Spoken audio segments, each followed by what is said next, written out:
Welcome to GV Tech Talks podcast.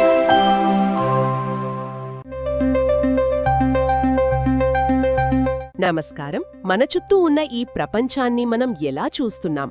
మన కళ్ళు కేవలం కెమెరాలా, లేక వాటి వెనుక ఇంకా ఏమైనా రహస్యముందా? చాలా మంచి ప్రశ్న.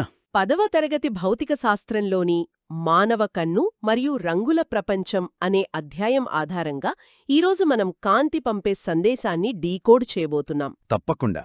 ఇది చాలా ఆసక్తికరమైన ప్రయాణం. ఆకాశం నీలంగా ఎందుకుంది? ఇంద్రధనుస్సులో ఆ రంగులెక్కడివి? మన కళ్లజోడు వెనుక ఉన్న సైన్స్ ఏంటి? ఇలాంటి ప్రశ్నలన్నిటికీ సమాధానాలు తెలుసుకుందాం. మనం మన కన్ను అనే ఒక అద్భుతమైన జీవసంబంధమైన పరికరం దగ్గర మొదలుపెట్టి కాంతి యొక్క భౌతిక ధర్మాల లోతుల్లోకి వెళ్తాం. సరే, ఇంకెందుకు ఆలస్యం, విషయంలోకి వెళ్ళిపోదాం. ముందు మన కంటి గురించే మాట్లాడుకుందాం. మనందరికీ ఒక అనుభవం ఉంటుంది. చెప్పండి. మన స్మార్ట్ ఫోన్ను లేదా ఒక పుస్తకాన్ని కళ్లకు మరీ దగ్గరగా తెచ్చినప్పుడు అక్షరాలు ఒక్కసారిగా మసకబారతాయి. కొంచెం దూరం జరపగానే మళ్ళీ స్పష్టంగా కనిపిస్తాయి. ఎందుకలా? మీరు చాలా మంచి పాయింట్ లేవనెత్తారు. దీని వెనుక రెండు ముఖ్యమైన భావనలున్నాయి. మొదటిది స్పష్ట దృష్టి కనీస దూరం. స్పష్ట దృష్టి కనీస దూరం. అవును. ఆరోగ్యంగా ఉన్న కన్ను ఎలాంటి ఒత్తిడి లేకుండా వస్తువులను స్పష్టంగా చూడగలిగే అతి తక్కువ దూరమిది. సాధారణంగా ఇది 25 సెంటీమీటర్లుంటుంది. ఓ, అందుకేనా 25 సెంటీమీటర్ల కన్నా దగ్గరకు తెచ్చినప్పుడు కళ్ళు లాగినట్టనిపిస్తాయి? ఖచ్చితంగా. అప్పుడు మన కంటి కండరాలపై విపరీతమైన ఒత్తిడి పడి అక్షరాలు మొసకగా కనిపిస్తాయి. అంటే మన కంటి కండరాలు ఓవర్ టైం పనిచేస్తున్నాయన్నమాట. మరియు మనం దూరంగా ఉన్న కొండను, దగ్గరగా ఉన్న పుస్తకాన్ని రెండింటినీ స్పష్టంగా ఎలా చూడగలుగుతున్నాం? అక్కడే మన కంటి అస్సలైన సూపర్ పవర్ బయటపడుతుంది. దాని పేరు సమాయోజన సామర్థ్యం, లేదా ఇంగ్లీష్లో అకామిడేషన్. అకామిడేషన్. అవును. మన కంటిలో ఒక సహజమైన కటకం ఉంటుంది. దానికి సిలియరీ కండరాలు అనుసంధానించి ఉంటాయి. ఇవి ఒక ఆటోఫోకస్ సిస్టంలా పనిచేస్తాయన్నమాట. Autofocus system. వావ్! మనం దూరంగా ఉన్న వస్తువును చూస్తున్నప్పుడు ఈ కండరాలు రిలాక్స్ అవుతాయి, కటకం పల్చగా సాగుతుంది, దాని నాభ్యంతరం పెరుగుతుంది. ఓకే. అదే మనం దగ్గరగా ఉన్న పుస్తకాన్ని చదువుతున్నప్పుడు ఈ కండరాలు సంకోచించి కటకాన్ని ఒత్తుతాయి. దాంతో కటకం ఉబ్బెత్తుగా మారి నాభ్యంతరం తగ్గుతుంది. అంటే ప్రతి సెకను మనకు తెలియకుండానే మన కళ్ళు ఈ ఫోకస్ అడ్జస్ట్మెంట్ చేస్తున్నాయి. ఇంతకీ ఈ నాభ్యంతరంలో మార్పు ఎంత ఉంటుంది? చాలా తక్కువ, కాని చాలా ప్రభావవంతంగా ఉంటుంది. మనం అనంత దూరంలో ఉన్న వస్తువును చూస్తున్నప్పుడు మన కంటి కటకం నాభ్యంతరం గరిష్టంగా 2.5 సెంటీమీటర్లు ఉంటుంది. అవునా? అదే 25 సెంటీమీటర్ దూరంలో ఉన్న వస్తువును చూస్తున్నప్పుడు కనిష్టంగా 2.27 సెంటీమీటర్లు ఉంటుంది. కేవలం 0.23 సెంటీమీటర్ల మార్పుతోనే ఇదంతా జరుగుతోందా? అద్భుతం. ఇది ఒక ఇంజనీరింగ్ అద్భుతం అని చెప్పొచ్చు. అయితే ఈ ఆటోఫోకస్ సిస్టమ్ కొంచెం అటు ఇటు అయితే ఏమవుతుంది? అప్పుడే మనకు కళ్ళజోడు అవసరం పడుతుందా? ఖచ్చితంగా. ఈ సమాయోజన సామర్థ్యం తగ్గినా లేదా కనుగుడ్డు ఆకారంలో చిన్న తేడాలు వచ్చినా మనకు దృష్టిలోపాలొస్తాయి. ఓకే. ప్రధానంగా మనం 3 రకాల గురించి మాట్లాడుకుంటాం. మొదటిది హ్రస్వదృష్టి. దీనినే మయోపియా అంటారు. హ్రస్వదృష్టి అంటే దగ్గరవి బాగా కనిపిస్తాయి, కాని దూరం చూపు మందగిస్తుంది. క్లాస్లో చివరి బెంచీలో కూర్చుంటే బోర్డు సరిగ్గా కనిపించకపోవడం లాంటివి అనమాట. సరిగ్గా చెప్పారు. హ్రస్వదృష్టిలో సమస్య ఏంటంటే కంటి కటతం కాంతి కిరణాలను మరీ ఎక్కువగా వంచేస్తోంది. ఎక్కువగా వంచేస్తుందా? అవును. అంటే అది కాంతిని చాలా తొందరపడి రెటీనా మీద ఫోకస్ చేయాల్సింది పోయి రెటీనా కన్నా ముందే ఫోకస్ చేస్తుంది. దాంతో దూరపు వస్తువుల ప్రతిబింబం మసకగా ఏర్పడుతుంది. ఒక్క నిమిషం. అంటే కంటి కటకం అవసరమైన దానికన్నా ఎక్కువ శక్తివంతంగా పనిచేస్తోందనమాట. మరి దాన్నెలా సరిచేయాలి? చాలా చక్కగా చెప్పారు. ఆ ఎక్కువ శక్తిని మనం తగ్గించాలి. అంటే మన కంటికి చేరే కాంతిని కొద్దిగా వెనక్కి లాగాలి. ఈ పని చేయడానికి మనం ద్విపుటాకార కటకం ఉన్న కళ్ళజోడు వాడతాం. ద్విపుటాకార కటకం అంటే బై కాన్కేవ్ లెన్స్. అవును. ఈ కటకం కాంతి కిరణాలను కొద్దిగా విడదీసి మన కంటి కటకానికి అందిస్తుంది. దాంతో మన కటకం దాన్ని సరిగ్గా రెటీనా మీద ఫోకస్ చేయగలుగుతుంది. సమస్య పరిష్కారమవుతుంది. అద్భుతం. అంటే ఇది టీం వర్క్ లాంటిది. బయట కటకం కొంచెం సహాయం చేస్తే లోపల కటకం తన పనిని సరిగ్గా చేసుకుంటుంది. అంతే. మరి దీర్ఘదృష్టి లేదా హైపర్మెట్రోపియా దీనికి పూర్తి వ్యతిరేకమా? అవును. ఇది సరిగ్గా వ్యతిరేకం. ఈ లోపమున్నవారికి దూరపు వస్తువులు బాగానే కనిపిస్తాయి, కానీ దగ్గరగా ఉన్నవి అంటే న్యూస్ పేపర్ చదవడం కష్టంగా ఉంటుంది. హ్మ్. ఇక్కడ కంటి కటకం కొంచెం బద్ధకంగా పనిచేస్తుందని చెప్పొచ్చు. అది కాంతి కిరణాలను తగినంతగా వంచలేదు.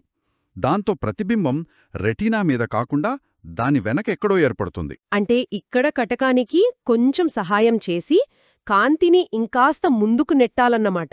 కరెక్ట్. ఆ అదనపు పుష్ ఇవ్వడానికే మనం ద్వికుంభాకార కటకం లేదా బైకాన్వెక్స్ లెన్స్ వాడతాం. ఓకే, అర్థమైంది. ఈ కటకం కాంతి కిరణాలను కొంచెం కేంద్రీకరించి కంటికి అందిస్తుంది. దాంతో మన కంటి కటకం మిగిలిన పని పూర్తి చేసి ప్రతిబింబాన్ని సరిగ్గా రెటీనాపై ఏర్పరుస్తుంది. ఈ కటకాల శక్తిని డయాప్టర్లు అంటారు కదా. అవును, డయాప్టర్స్. ఒక కటకం నాభ్యంతరం 1 మీటర్ లేదా 100 సెంటీమీటర్ అయితే దాని శక్తిని 1 డయాప్టర్ అంటాం. ఇక మూడవది చత్వారం లేదా ప్రెస్బయోపియా. ఇది ఎక్కువగా పెద్దవారిలో కనిపిస్తుంది కదా. అవును, ఇది వయసుతో వచ్చే మార్పు. మన శరీరంలోని కండరాలన్నీ వయసు పెరిగే కొద్దీ ఎలా బలహీనపడతాయో అలాగే కంటిలోని సిలియరీ కండరాలు కూడా బలహీనపడతాయి. ఖచ్చితంగా. దాంతో వాటి సమాయోజన సామర్థ్యం తగ్గిపోతుంది. ముఖ్యంగా దగ్గరి వస్తువులను చూడటం కష్టమవుతుంది. కొంతమందికి బైఫోకల్ లెన్సులు అవసరమవుతాయి. ద్వినాభ్యంతర కటకాలు. అందులో పైభాగం దూరానికి, కింది భాగం దగ్గరికి సహాయపడతాయి. సరిగ్గా అదే. సరే, మన కన్ను అనే కెమెరా దాని లెన్స్ లోపాలను చూశాం. కాని అసలు ఆ కెమెరాకు అందే కాంతిలోనే ఎన్నో రహస్యాలు దాగి ఉన్నాయి. ఆ తెల్లని సూర్యకాంతిలో ఇన్ని రంగులున్నాయని ఎలా తెలిసింది? ఇక్కడే పట్టకం గురించి మాట్లాడుకోవాలి. అవును, పట్టకం. కాంతి గుట్టు విప్పిన ఒక ముఖ్యమైన సాధనం. తెల్లని కాంతి పట్టకం గుండా ప్రయాణించినప్పుడు అది 7 రంగుల వర్ణపటంగా విడిపోతుంది. విబ్జిఆర్. దీన్నే కాంతి విక్షేపణం అంటారు కదా. డిస్పర్షన్. అసలా పట్టకం ఏం మాయ చేస్తుంది? తెల్లని కాంతి ఎందుకు అలా రంగులుగా విడిపోవాలి? ఇక్కడ మాయ ఏమీ లేదు. ఒక స్వచ్ఛమైన భౌతిక సూత్రముంది. తెల్లని కాంతి అనేది ఒక రంగు కాదు. అది ఈ 7 రంగుల మిశ్రమం. ఓకే. ప్రతి రంగుకు ఒక నిర్దిష్ట తరంగదైర్ఘ్యం ఉంటుంది. ఈ రంగులన్నీ గాలిలో ప్రయాణిస్తున్నప్పుడు దాదాపు ఒకే వేగంతో వెళ్తాయి. అందుకే కలిసిపోయి తెల్లగా కనిపిస్తాయి. కాని గాజులోకి వెళ్ళగానే వాటి మధ్య పోటీ మొదలవుతుంది. దాని ఒక పరుగు పందెంలా ఊహించుకోండి. ఎరుపు రంగు తరంగదైర్ఘ్యం ఎక్కువ. అది ఈ పందెంలో వేగంగా పరిగెడుతుంది. కాబట్టి తక్కువగా వంగుతుంది. ఊదా రంగు తరంగదైర్ఘ్యం తక్కువ. అది నెమ్మదిగా పరిగెడుతుంది. కాబట్టి ఎక్కువగా వంగుతుంది. ఈ వేగంలోని తేడా వల్లే అవన్నీ వేర్వేరు కోణాల్లో వంగి, విడిపోయి మనకు 7 రంగులుగా కనిపిస్తాయి. ఈ పట్టకం గురించి ఒక సూత్రం కూడా ఉంటుంది కదా. n = sin a + d/2 sin a/2 అని. ఇది చూడ్డానికి చాలా క్లిష్టంగా అనిపిస్తుంది. ఆ సూత్రాన్ని చూసి భయపడాల్సిన పనిలేదు. అదొక డిటెక్టివ్ టూల్ లాంటిది. డిటెక్టివ్ టూలా? అవును. దాని సహాయంతో మనం ఒక పట్టకం ఏ పదార్థంతో తయారు చేయబడిందో చెప్పవచ్చు. ప్రతి పదార్థానికి కాంతిని వంచే సామర్థ్యం వేరుగా ఉంటుంది. దాన్నే వక్రీభవన గుణకం n అంటాం. ఇది ఆ పదార్థం యొక్క వేలిముద్రలాంటిది. ఓ, అలాగా. ఆ సూత్రంలో a అంటే పట్టకం కోణం, d అంటే కనిష్ట విచలన కోణం. మనం ఈ రెండింటినీ ఒక ప్రయోగం ద్వారా కొలిస్తే చాలు ఆ గాజు యొక్క వక్రీభవన గుణకాన్ని కనుక్కోవచ్చు. అద్భుతం. అంటే కాంతి విక్షేపణానికి ప్రకృతిలో అతిపెద్ద ఉదాహరణ ఇంద్రధనస్సు. మరి ఆకాశంలో అంత పెద్ద గాజు పట్టకం ఎక్కడిది? చాలా మంచి ప్రశ్న. ఆకాశంలో గాజు పట్టకాలు ఉండవు, కాని లక్షలాది చిన్న నీటి బిందువులుంటాయి. వర్షం పడిన తర్వాతనా? అవును. వాతావరణంలో తేలియాడే ప్రతి నీటి బిందువు ఒక చిన్న పట్టకంలా పనిచేస్తుంది. సూర్యకాంతి ఒక నీటి బిందువులోకి ప్రవేశించినప్పుడు మొదట విక్షేపణం జరిగి రంగులుగా విడిపోతుంది. ఆ తర్వాత ఆ కాంతి కిరణాలు బిందువు లోపలి తలం వద్ద సంపూర్ణాంతర పరావర్తనం చెంది బయటకు వచ్చేటప్పుడు మళ్లీ వక్రీభవనం చెందుతాయి. ఈ ప్రక్రియలన్నీ కలిసి మనకొక అందమైన చాపంలా ఇంద్రధనస్సును చూపిస్తాయి. అంటే మనం చూసే ఇంద్రధనస్సు అనేది లక్షలాది నీటి బిందువులు కలిసికట్టుగా చేస్తున్న ఒక కాంతి ప్రదర్శనన్నమాట. ఖచ్చితంగా. సరే, ఇంద్రధనస్సు రహస్యం వీడింది. కాని రోజూ మనల్ని పలకరించే మరో పెద్ద ప్రశ్న ఉంది. ఆకాశం నీలంగా ఎందుకు కనిపిస్తుంది? చాలామంది సముద్రం నీలిరంగు ఆకాశంలో ప్రతిఫలిస్తుంది కాబట్టి అంటారు. ఇందులో నిజముందా? అది చాలా సాధారణమైన అపోహ.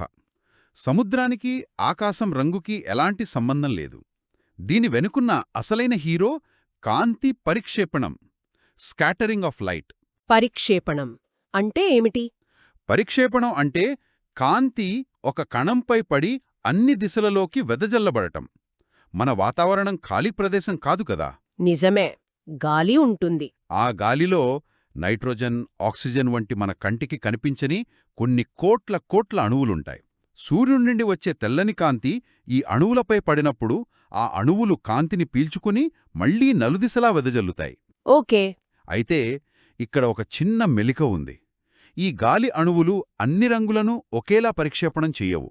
ఓ, అంటే వాటికి బ్లూ కలర్ అంటే ఎక్కువ ఇష్టమన్నమాట. ఒక రకంగా చెప్పాలంటే అంతే. అవి నీలం, ఊద వంటి తక్కువ తరంగదైర్ఘ్యమున్న రంగులను ఎక్కువగా పరిక్షేపణం చేస్తాయి. దీన్ని సులభంగా అర్థం చేసుకోవడానికి ఏదైనా ఉదాహరణ ఉందా? తప్పకుండా. మీ దగ్గర ఒక వల ఉందని ఊహించుకోండి. మీరు దానిపైకి కొన్ని గోళ్ళీలు, కొన్ని పెద్ద బంతులు విసిరారు. ఏమవుతుంది? పెద్ద బంతులు నేరుగా వెళ్ళిపోతాయి, చిన్న గోళీలు వలలో చిక్కుకుని అటూ ఇటూ పడతాయి. సరిగ్గా అదే. పెద్ద బంతులు ఎరుపు రంగులాంటివి, చిన్న గోళ్ళీలు నీలిరంగులాంటివి. మన వాతావరణంలోని అణువులు ఆ వలలాంటివి. అవి నీలిరంగును అన్ని వైపులా వెదజల్లుతాయి. మన కన్ను నీలం రంగుకు ఎక్కువ సున్నితంగా ఉండటం వల్ల ఆకాశమంతా ఆ నీలిరంగే పరుచుకున్నట్టు మనకు కనిపిస్తోంది. పర్ఫెక్ట్. సరిగ్గా అదే జరుగుతుంది. వావ్! అంటే మనం చూసే నీలి ఆకాశం నిజానికి గాలిలోని చిన్న అణువులు వెదజల్లిన నీలిరంగు కాంతి అన్మాట. ఇదే సూత్రం సూర్యోదయం, సూర్యాస్తమయం సమయాల్లో ఆకాశం ఎర్రగా కనిపించడానికి కూడా కారణమా? ఖచ్చితంగా. మధ్యాహ్నం పూట సూర్యుడు మన నడినెత్తిన ఉంటాడు. కాబట్టి సూర్యకాంతి తక్కువ దూరం ప్రయాణించి మనల్ని చేరుతుంది. కాని ఉదయం, సాయంత్రం వేళల్లో సూర్యుడు దిగంతం దగ్గర ఉంటాడు. అవును. అప్పుడు కాంతి మన కంటిని చేరడానికి వాతావరణంలో చాలా ఎక్కువ దూరం ప్రయాణించాలి. ఈ సుదీర్ఘ ప్రయాణంలో నీలిరంగు కాంతి దాదాపుగా పూర్తిగా పరిక్షేపణం చెంది పక్కకు వెళ్ళిపోతుంది. ఇక మిగిలేదెవరు? తక్కువ పరిక్షేపణం చెందే ఎరుపు, నారింజ రంగులు మాత్రమే. కరెక్ట్. అవే నేరుగా మన కంటిని చేరుతాయి. అందుకే ఆకాశం ఆ రంగుల్లో మనకు కనువిందు చేస్తుంది. అంటే మనం సూర్యాస్తమయంలో చూసే ఆ అందమైన ఎరుపు రంగు నిజానికి మన కంటిని చేరలేకపోయిన నీలిరంగు మిగిల్చిన ఆనవాళ్లు అన్నమాట. అంతే. ఇది ఆలోచించడానికి చాలా అద్భుతంగా ఉంటుంది. ఈ పరిక్షేపణ సూత్రానికి ఇంకేమైనా ప్రాక్టికల్ అప్లికేషన్స్ ఉన్నాయా? చాలా ఉన్నాయి. అత్యంత ముఖ్యమైనది ట్రాఫిక్ సిగ్నల్స్లో ఆపడానికి ఎరుపు రంగు వాడటం. నిజమే. ఎందుకు ఎరుపు రంగే వాడతారు? ఎందుకంటే ఎరుపు రంగు తక్కువగా పరిక్షేపణం చెందుతుంది. కాబట్టి పొగమంచులో కూడా అది ఎక్కువ దూరం ప్రయాణించి మనకు స్పష్టంగా కనిపిస్తుంది. అందుకే ప్రమాదాన్ని సూచించడానికి ఎప్పుడూ ఎరుపు రంగే వాడతారు. ఇది చాలా ఆసక్తికరంగా ఉంది. ఇక ఈ అధ్యాయంలోని మరో ప్రశ్నను చూద్దాం.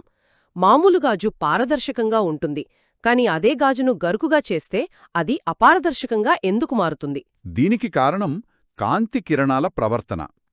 నునుపైన గాజు ఉపరితలంపై పడిన కాంతి కిరణాలన్నీ ఒకే క్రమపద్ధతిలో వక్రీభవనం చెందుతాయి. దాంతో మనకు అవతలివైపు స్పష్టంగా కనిపిస్తుంది. కాని గరుకుగా ఉన్న గాజు ఉపరితలం అది ఎన్నో చిన్న చిన్న అసమతల ఉపరితలాల సమాహారం. దానిపై పడిన కాంతి కిరణాలు ఒకోటి ఒక్కో దిశలో క్రమరహితంగా చెల్లాచెదురవుతాయి. అంటే అక్కడ కూడా ఒక రకంగా పరిక్షేపణం జరుగుతుంది. అవును. దాంతో ఆ అవతలివైపు నుండి వచ్చే కాంతి ఒక ప్రతిబింబాన్ని ఏర్పరచలేదు. అందుకే అది అపారదర్శకంగా కనిపిస్తుంది. ఈరోజు చర్చలో మనం మన కంటి పనితీరు నుండి మొదలుపెట్టి దృష్టిలోపాలు, వాటి వెనుకున్న లాజిక్, ఇంద్రధనస్సు, నీలి ఆకాశం వెనుకున్న కాంతి విక్షేపణం, పరిక్షేపణం వంటి అద్భుతమైన విషయాలను తెలుసుకున్నాం. నిజమే. మన చుట్టూ ఉన్న ప్రపంచాన్ని చూడటంలో జీవశాస్త్రం, భౌతికశాస్త్రం ఎంత అందంగా కలిసిపోయాయో అర్థమైంది. అవును. ఈ చర్చ ముగించే ముందు ఒక ఆశ్చర్యకరమైన ఆలోచనను ఇక్కడ వదిలివెళ్తున్నాను. మనం ఇప్పటివరకు కన్ను, కాంతి గురించి మాట్లాడుకున్నాం. కానీ అసలైన మ్యాజిక్ చేసేది మన మెదడు. మెదడా? అవును. మన కంటిలోని కటకం బయటి ప్రపంచం యొక్క ప్రతిబింబాన్ని మన రెటీనా మీద తలక్రిందులుగా ఏర్పరుస్తుంది. ఏంటి? తలక్రిందులుగానా? అవును. మనం చూసే ప్రతిదీ మన రెటీనా మీద తలక్రిందులుగానే పడుతుంది. కానీ మన మెదడు ఆ సిగ్నల్స్ను తీసుకుని దాన్ని సరిచేసి మనకు నిటారుగా చూపిస్తుంది. నమ్మలేకపోతున్నాను. దీన్ని బట్టి ఆలోచిస్తే మనం చూస్తున్న ఈ ప్రపంచం కేవలం కాంతి సంకేతాల సమాహారమా, లేక మన మెదడు మన కోసం సృష్టించిన ఒక అందమైన, అర్థవంతమైన వాస్తవికత? ఈ ప్రశ్నతో మీ ఆలోచనలకు పదును పెట్టండి. ధన్యవాదాలు.